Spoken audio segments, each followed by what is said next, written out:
Hello everyone, welcome you और स्वागत करता हूं एक बार फिर से हमारे यूट्यूब चैनल विस्डम वेल्थ में। और इस वीडियो में हम बात करने वाले हैं एलेम्बिक फार्मास्यूटिकल लिमिटेड।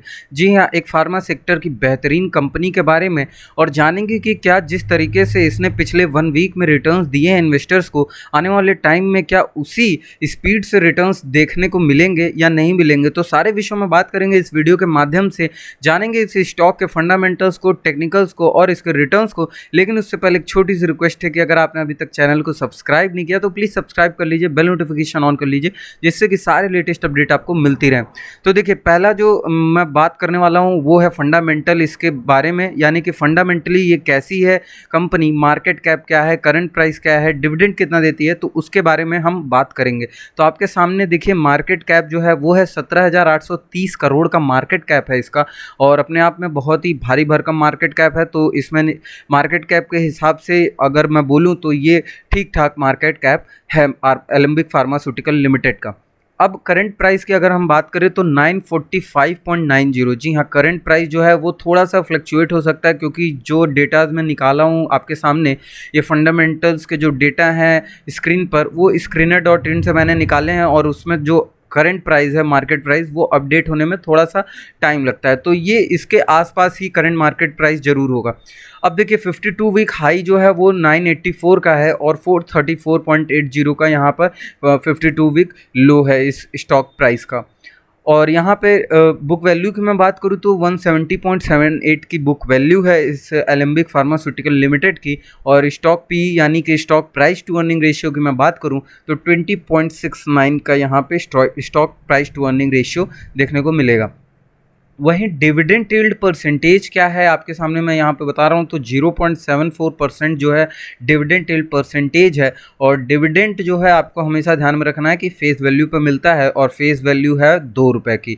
जी हाँ, 2 रुपये की फेस वैल्यू है। तो ओवरऑल ओके सिचुएशन है। अगर डिविडेंड के मामले में मैं बात करूँ, सेल्स ग्रोथ की अगर वहीं बात कर लेते हैं यहीं पर कि, तो 14.04% का यहाँ पर सेल्स ग्रोथ देखने को मिला है 3 साल के स्पैन पर अगर हम बात करें। अब आ जाते हैं ROC which is return on capital employed, तो वो है 24.25% का, और मैं बोलूँगा मॉडरेट है, उतना ज़्यादा खास भी नहीं है। और रिटर्न ऑन इक्विटी जो है वो है 29.03% की रिटर्न ऑन इक्विटी। तो दोनों ही रिटर्न ऑन कैपिटल एम्प्लॉयड और रिटर्न ऑन इक्विटी दोनों ही खास नहीं है, बस मॉडरेट है। और अगर मैं बात करूं यहाँ डेट टू इक्विटी रेशियो की, तो 0.4 का या 0.54 का यहाँ पर डेट टू इक्विटी रेशियो देखने को मिलेगा। अब देखिए, ये तो हो गई सारी इसके फंडामेंटल्स की बातें। आपके सामने सारे फंडामेंटल्स हैं एलेम्बिक फार्मास्यूटिकल लिमिटेड के। अब अगर मैं आपको लेकर चलूँ यहाँ से डायरेक्टली चार्ट पर, और अगर मैं बोलूँ कि चार्ट क्या बोलता है, तो जी हाँ, यहाँ पर आपके सामने चार्ट है, और चार्ट पर कुछ चीज़ों को मैंने ड्रॉ किया है, प्लॉट किया है, आपको 1 बाय 1 बता देता हूँ। उससे पहले मैं थोड़ा सा जूम इन कर लेता हूँ अपने चार्ट को। और ये देखिए, जैसे कि यहाँ पे आपको दिख रहा होगा, ये है 200 डेज़ का एक्सपोनेंशियल मूविंग एवरेज। जी हाँ, एक्सपोनेंशियल मूविंग एवरेज है, सिंपल मूविंग एवरेज नहीं है, तो कन्फ्यूज़ मत होइएगा। और ये है 100 डेज़ का एक्सपोनेंशियल मूविंग एवरेज, और ये है 50 डेज़ का एक्सपोनेंशियल मूविंग एवरेज। और ऊपर के साइड में अगर मैं बात करूँ तो ये मैंने बनाया था रेजिस्टेंस लाइन, अब ये जो कि सपोर्ट का काम करेगा। तो और आगे हम इसके बारे में बात करेंगे डीपली, लेकिन उससे पहले अगर थोड़ा सा मैं पीछे जाऊँ, अगर बात करूँ 2018 के आसपास की, तो यहाँ पे आपको देखने को मिलेगा कि जो सिचुएशन है एलेम्बिक फार्मा की, वो इसी रेजिस्टेंस के आसपास ही रही पूरे अप्रैल टू अप्रैल। जी हाँ, 1 साल। अगर ये मैं आपको डूडल से यहाँ पर प्लॉट करके दिखाता हूँ, पहला यहाँ पे रेजिस्टेंस देखने को मिला, उसके बाद यहाँ पे मार्केट डाउनफॉल, फिर उसके बाद क्लियरली डाउन ट्रेंड, और यहाँ पर इसने लो बनाया, और उसके बाद से फिर एक रेंज बाउंड। यानी कि क्लियरली अगर हम देखें तो 2018 अप्रैल के आसपास, यानी अप्रैल और जुलाई के 20 से और नेक्स्ट यानी कि अब तक के 2020 के अप्रैल तक जो सिनेरियो है वो कुछ इस प्रकार है कि जो इसी बीच में जो रेंज है वो एलेम्बिक फार्मास्यूटिकल का देखने को मिला। यानी कि कुल मिला के अगर देखें तो रेंज बहुत ही ज़्यादा बड़ा रेंज था, जिसमें ये बहुत दिन से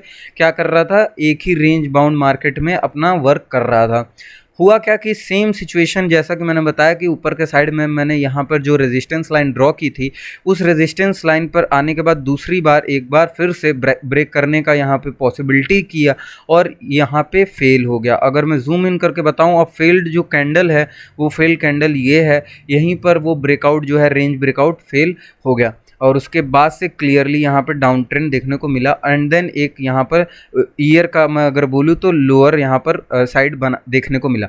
अब ऊपर के साइड में फिर से अगर मैं बात करूं तो यहाँ पर आपको देखने को मिलेगा कि इस लो को बनाने के बाद यानी ईयर लो को बनाने के बाद वापस से इस पे अप्रोच किया एंड वापस से ये अगर मैं बोलूँ तो ये जो ब्रेकआउट है इस ब्रेकआउट को देखने को मिला हमको और ये जो रेंज था बहुत 1 साल का रेंज जो था वो ब्रेकआउट हुआ। नेक्स्ट में क्या हुआ सिचुएशन की जब ब्रेकआउट हुआ तो यहाँ पर उसके बाद से एक अच्छी रैली देखने को मिली 1 वीक में और ये पूरा 1 वीक का कैंडल आप देख सकते हैं। इतनी शानदार रैली थी कि पूरी तरीके से वॉल्यूम भी बहुत ही डिसेंट वॉल्यूम था, पूरी कैंडल का जो फॉर्मेशन था वो भी बहुत ही डिसेंट था।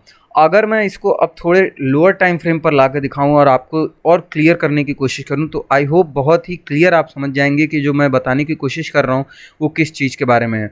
जी हाँ, 1 डे के टाइम फ्रेम पर लोअर आप देख सकते हैं कि कौन सा रेजिस्टेंस मैंने ड्रॉ किया था, सेम वही रेजिस्टेंस के आसपास यहाँ पर देखने को मिला और उसके बाद ये जो तीसरा ब्रेकआउट देखने को मिला इस लेवल का ये ब्रेकआउट और इसके बाद से पूरी तरीके से मार्केट जो है एलेम्बिक फार्मास्यूटिकल का अप ट्रेंड में देखने को मिल रहा है। ठीक है, अब करना क्या है आपको ये बात करेंगे और कहाँ निवेश करने के पर्पस से हमको अच्छी बाइंग हो सकती है इसके बारे में भी ज़रूर हम बात करेंगे। अब उससे पहले मैं ये इसके बारे में बताऊं उससे पहले मैं एक डिस्क्लेमर टाइप देना चाहता हूं, मैं अपने ही केस में नहीं सारे लोगों के केसेस में, कि हमको ब्लाइंडली किसी भी स्टॉक में इन्वेस्ट नहीं करना है। If I am recommending you this stock it doesn't mean कि you just close your eyes and buy it, ऐसा कुछ नहीं करना है। You just need to understand technicals fundamentals and then try to analyse the stock. तो आपको क्या करना है कि अप्लाई करना है सारी चीज़ों को स्टॉक्स के फंडामेंटल्स पर, टेक्निकल्स पर। डोंट गो ब्लाइंडली, ठीक है, मैं यही हमेशा से बोलता हूँ कि कभी भी ब्लाइंडली मत जाइए किसी के भी आप रिकमेंडेशन पर मत तुरंत बाय कर लीजिए, सेल कर लीजिए। खुद से टेक्निकल्स को रीड करें, खुद से इसके फंडामेंटल्स को देखें एंड देन अप्लाई करें किसी भी स्टॉक में। तो यहाँ पर देखिए जिस तरीके से फिर ये सपोर्ट लाइन लिया इस स्टॉक ने और इस सपोर्ट लाइन के साथ साथ यहाँ अगर मैं बोलूँ ये सपोर्ट लाइन बना और इसके साथ साथ यहाँ मार्केट इसका ऊपर के साइड में देखने को मिला। अब ये एक ऐसे लेवल पर है जहाँ पर यहाँ अगर मैं रेजिस्टेंस की मैं बात कर लूँ तो थोड़ा सा रेजिस्टेंस हमको फेस करने को मिलेगा इस लेवल पर, और वही हुआ जो कि आज के ट्रेडिंग सेशन की अगर मैं बात करूँ तो इस लेवल पर फेस करने को मिला। और अगर मैं बोलूँ तो ये अपना पूरा हायर आज का बना दिया है, यानी कि पूरा अभी तक का जो भी हायर है 52 वीक हाई उसने बना दिया है ये स्टॉक ने। और अगर मैं बात करूं यहाँ पे ब्रेकआउट के रेंज की तो वो पूरी तरीके से फेक ब्रेकआउट है। जी हाँ, अब आप बोलेंगे कि कैसे ये फेक ब्रेकआउट है, कैंडल भी ठीक बनी है और ऊपर के साइड में यहाँ पर देखने को मिल रहा है। तो देखिए ये जो था ये रेजिस्टेंस था अपना, ठीक है, 1 डे का, बहुत से दिन का रेजिस्टेंस था, मोर देन 7-8 ट्रेडिंग डेज का रेजिस्टेंस था। ब्रेकआउट दिया लेकिन ब्रेकआउट सस्टेन नहीं कर पाया और क्लोजिंग हुई इस रेजिस्टेंस के नीचे। ठीक है, उस हिसाब से अगर मैं बात करूं कि जैसे कि 4 मेजर रूल मैं बताता हूं हर वीडियो में कि 4 मेजर रूल जरूर रखें अपने जो भी बाइंग अपॉर्चुनिटी, अगर रेंज ब्रेकआउट होता है तो उसमें भी वो 4 रूल जो हैं वो आपके वर्क करने चाहिए। तो पहला रूल क्या है, वॉल्यूम का रूल है। तो वॉल्यूम में मैंने क्या बताया था कि प्रीवियस अगर 10 दिन के ट्रेडिंग सेशन में वॉल्यूम जो है उससे अधिक आया है, प्रीवियस 10 डेज़ के ट्रेडिंग सेशन से वॉल्यूम इस ट्रेडिंग सेशन में अच्छा आया है जिसमें रेंज ब्रेकआउट हो रहा है, तब हमको बाय करना है। तो अगर मैं प्रीवियस 10 ना देखूं, 1 2 3 4 5 6 7 ही अगर ट्रेडिंग सेशन देखें तो उसमें जो 7वां था वो इवन ज़्यादा था इस ट्रेडिंग सेशन के वॉल्यूम से। तो अब हम क्या सोच सकते हैं कि ये जो कहीं ना कहीं ब्रेकआउट है वो फॉल्स ब्रेकआउट हो सकता है। सेकंड रीज़न क्या होगा, सेकंड रीज़न जो ऊपर साइड की कैंडल की जो विक है वो क्लियरली जो है वो लॉन्ग, थोड़ी सी लॉन्ग क्रिएट हुई है और देखने को मिली है। देखिए मैं ये नहीं कहता, आई माइट बी रॉन्ग, मैं गलत भी हो सकता हूँ, लेकिन blindly you can not trust anyone to buy और sell. It's your decision completely how to buy, when to buy and when to sell and how to sell. तो ये चीज़ आपको समझनी होगी। तो अपन क्या करेंगे कि अभी हमको वेट करना है कल के ट्रेडिंग सेशन के लिए एलेम्बिक फार्मास्यूटिकल लिमिटेड में। अब ये उन लोग के लिए मैं एडवाइस दे रहा हूँ जो कि केवल मोर देन 2 से 3 डेज़ होल्ड करना चाहते हैं। पहली चीज़।